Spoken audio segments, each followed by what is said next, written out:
सभी मानस प्रेमी बंधुओं को की राम राम।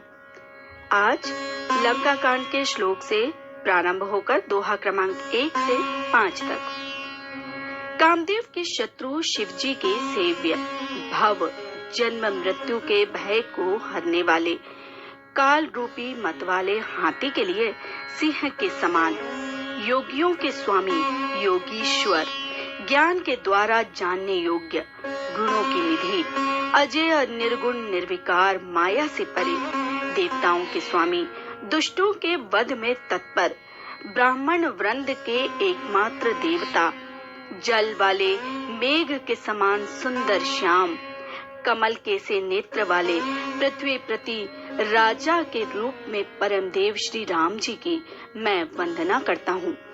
शंख और चंद्रमा की सी कांति के अत्यंत सुंदर शरीर वाले, व्याघ्र चर्म के वस्त्र वाले, काल के समान भयानक सर्पों का भूषण धारण करने वाले, गंगा और चंद्रमा के प्रेमी, काशीपति, कलयुग के पाप समूह का नाश करने वाले, कल्याण के कल्प वृक्ष, गुणों के निधान और कामदेव को भस्म करने वाले पार्वती पति वंदनीय श्री शंकर जी को मैं नमस्कार करता हूँ।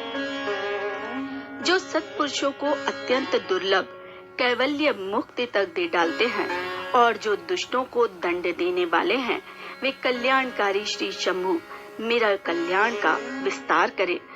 समुद्र के वचन सुनकर प्रभु श्री राम जी ने मंत्रियों को बुलाकर ऐसा कहा, अब विलंब किस लिए हो रहा है? सेतु तैयार करो जिसमें सेना उतरे। जामवान ने हाथ जोड़कर कहा, हे सूर्य कुल के ध्वजा स्वरूप श्री राम जी सुनिए।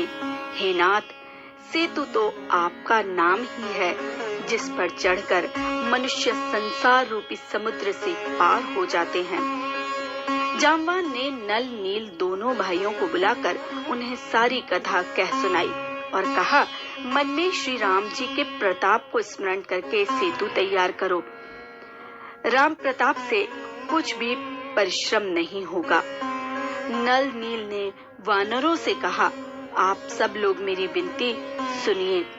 अपने हृदय में श्री राम जी के चरण कमलों को धारण कर लीजिए और सब भालू और वानर एक खेल कीजिए। वानर बड़े बड़े पहाड़ ला ला कर देते हैं और नल नील उन्हें गेंद की तरह ले लेते हैं। सेतु की अत्यंत सुंदर रचना देखकर कृपा सिंधु श्री राम जी हंसकर वचन बोले, यहाँ भूमि परम रमणीय और उत्तम है, इसकी असीम महिमा वर्णन नहीं की जा सकती। मैं यहाँ शिव जी की स्थापना करूँगा। मेरे हृदय में ये महान संकल्प है, जो शिव से द्रोह रखता है और मेरा भक्त कहलाता है, वह मनुष्य स्वप्न में भी मुझे नहीं पाता। शंकर जी से विमुख होकर जो मेरी भक्ति चाहता है, वह नरकगामी मूर्ख और अल्प बुद्धि है। जो मनुष्य मेरे स्थापित किए हुए इन रामेश्वरम जी का दर्शन करेंगे, वे शरीर छोड़कर मेरे लोक को जाएंगे, और जो गंगा जल लाकर इन पर चढ़ावेगा, वो मनुष्य सायुज्य मुक्ति पावेगा, अर्थात मेरे साथ एक हो जाएगा।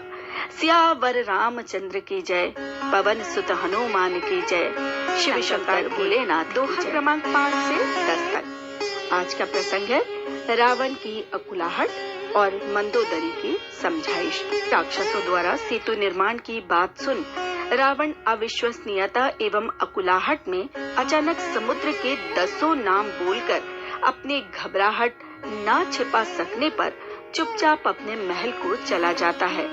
तब मंदोदरी उसके पांव पकड़ सुहाग की भीख मांगते हुए कहती है, हे नाथ, विरोध बराबरी वाले से करना चाहिए।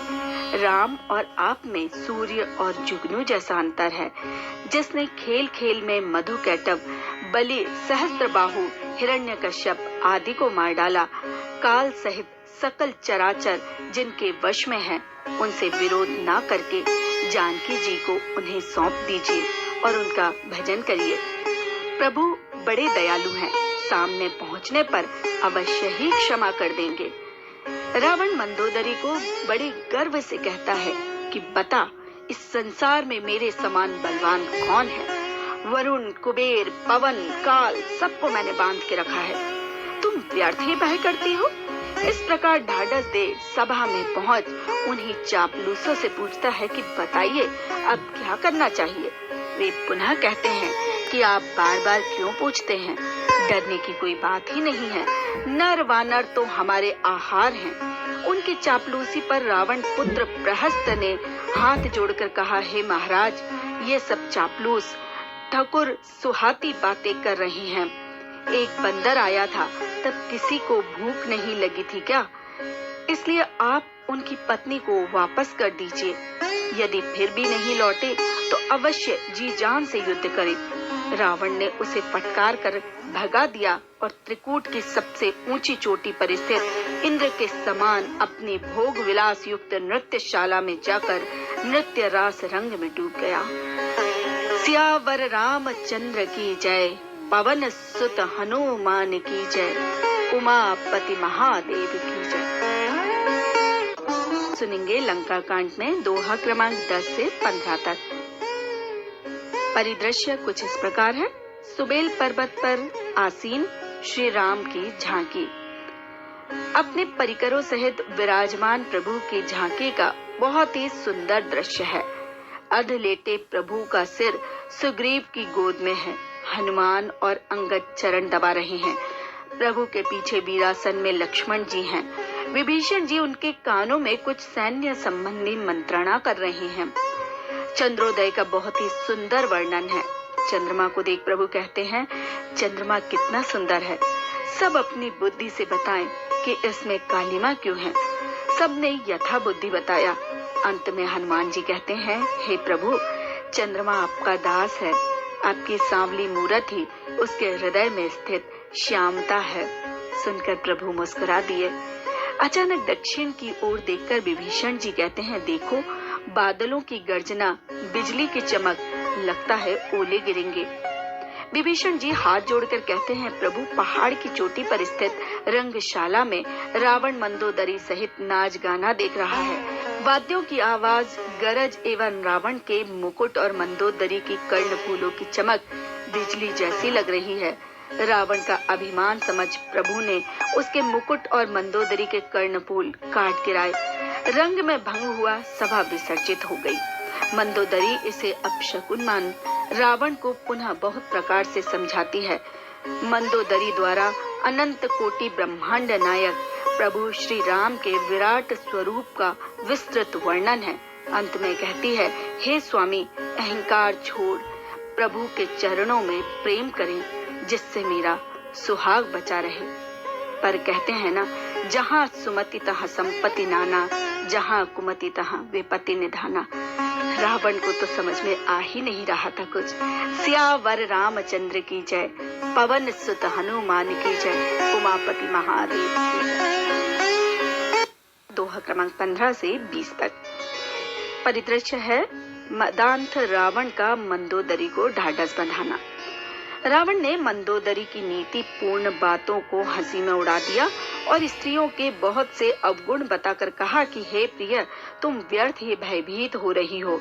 इस संसार में ऐसा कौन है जो मेरे सामने टिक सके। मैं तुम्हारी चतुराई समझ गया।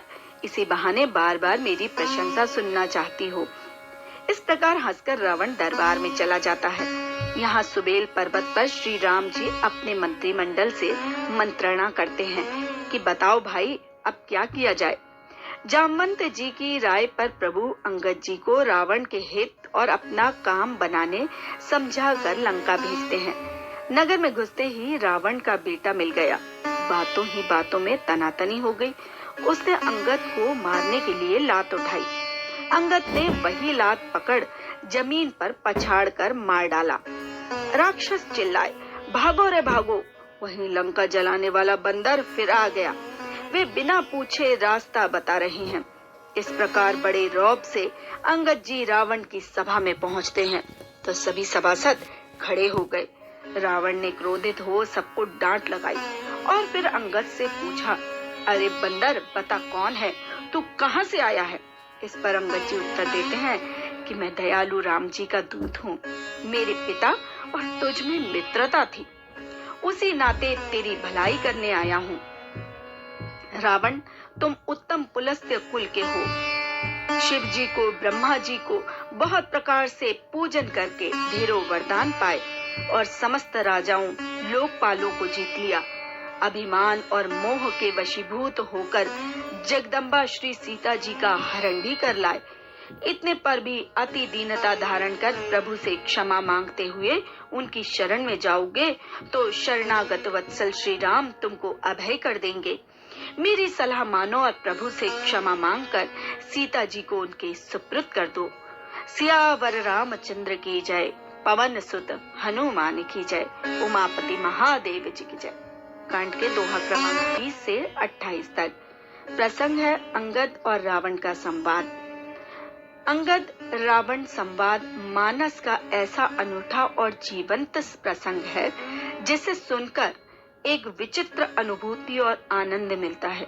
बहुत ही चुटीली नोकझोंक एवं व्यंग्यात्मक शैली है। रावण को प्रभु की शरणागति ग्रहण करने की अंगद की सीख बिल्कुल नहीं सुहाई। वो कहता है, अरे बंदर, तू अपने पिता से मेरी मित्रता की बात करता है, अपने पिता का नाम तो बता। अंगद कहते हैं, बाली का नाम सुना है, मैं उन्हीं का बेटा हूँ। रावण हंसकर कहता है, हाँ हाँ याद आया, बाली नाम का एक बंदर था। अच्छा, बाली का कुशल समाचार तो बता। अंगद जी कहते हैं, थोड़े ही दिन में बाली से स्वयं ही पूछ लेना कि राम विरोध में कैसी कुशलता होती है। यह संवाद बहुत विस्तृत है। इसमें जगह जगह रावण अपनी आत्म प्रशंसा की डींगे मारता है।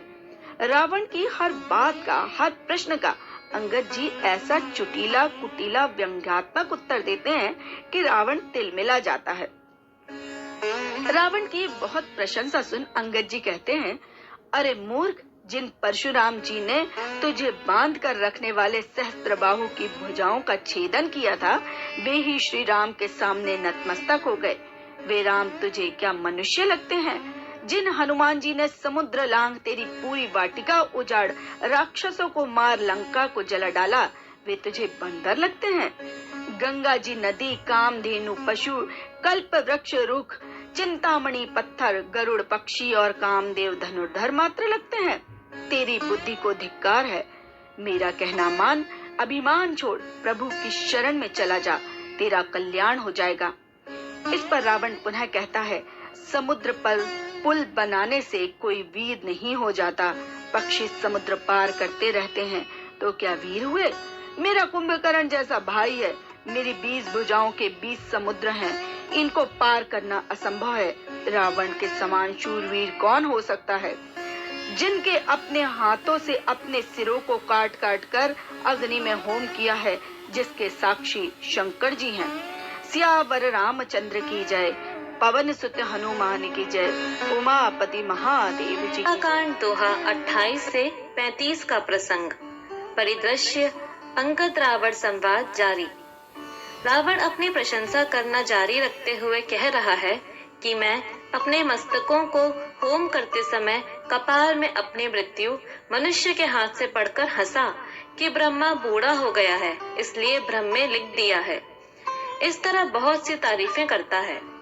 इस पर अंगद जी कहते हैं, अरे रावण, इंद्रजाल करने वाले मस्तक काटते रहते हैं तो वे वीर नहीं हो जाते। पतंगे अग्नि में जलते हैं, उनको वीर नहीं कहते। तू कैलाश उठाने की बात करता है, गधे भी बहुत वजन उठा लेते हैं, उन्हें शूरवीर नहीं कहते। और भी बहुत से मजेदार संवाद हैं। अंगद जी कहते हैं कि मुझे प्रभु के अपमान का डर है, वरना मैं तुझे पटक लंका को नष्ट कर तेरी रानियों सहित माता सीता को ले जाता, लेकिन मरे हुए को क्या मारना। उन्होंने यहाँ पर 14 तरह के मनुष्यों को मरे हुए के समान कहा है। इस पर रावण अपने दांत किटकिटाकर बहुत गुस्से में कहता है, अरे नीच बंदर, अब तू मरना ही चाहता है। जिसकी तू बहुत बड़ाई कर रहा है, उसको तो पिता ने गुणहीन जान घर से निकाल दिया। इतने पर भी उसे अपनी स्त्री का विरह और दिन रात मेरा डर सताता रहता है, और उसी के तू दुहाई दे रहा है। जब रावण बहुत ही निम्न स्तर से श्री राम जी की बुराई और निंदा करने लगा तो अंगद जी सहन नहीं कर पाते और बड़े क्रोध और जोश में भर अपनी दोनों भुजाएं इतनी जोर से जमीन पर पटकते हैं कि पृथ्वी हिल गई। रावण सिंहासन से नीचे गिर गया। उसके मुकुट यहाँ वहां गिरे। उसने कुछ तो उठाकर सिर पर लगा लिए और कुछ अंगद जी ने उठाकर राम जी की ओर फेंक दिए। उल्कापात समझ वानर यहाँ वहां भागने लगे। तब हनुमान जी ने उनको पकड़ राम जी के सामने रख दिया। प्रभु कहते हैं, यह कोई उल्कापात नहीं है, अंगद जी के भेजे हुए मुकुट हैं। अब तो रावण अति क्रोधवश में आदेश देता है कि इस बंदर को पकड़कर मार डालो। जाओ, दोनों तपस्वियों और बंदरों को खा डालो। अंगद जी कहते हैं, अरे नीच, तुझे मेरा बल देखकर भी शर्म नहीं आती, छाती नहीं फटती। प्रभु के प्रताप को हृदय में धारण कर अंगद जी ने बड़े क्रोध में अपने पांव को जमीन पर जमा कर कहा कि यदि कोई इसको हटा सकेगा तो मैं सीता जी को हार जाऊंगा और राम जी वापस चले जाएंगे। रावण ने आदेश दिया कि इस बंदर को पकड़कर फेंक दो। मेघनाद के जैसे बड़े बड़े योद्धा भी पैर को हिला नहीं पाते। अंत में रावण ही उठकर आया तो अंगद तुरंत हट गए और कहते हैं, अरे मूर्ख, मेरा पांव पकड़ने से तेरा भला नहीं होगा। जाकर प्रभु श्री राम के चरण पकड़ ले, तेरा कल्याण हो जाएगा। रावण बहुत शर्मिंदा होकर लौट आया और अंगद जी जय श्री राम का नारा लगा प्रभु के पास लौटते हैं। रावण शाम के समय उदास मन से महल पहुंचा तो मंदोदरी पुनः रावण को विनय पूर्वक समझाती है। इसी के साथ आज का प्रसंग यहीं समाप्त होता है। सियावर रामचंद्र की जय।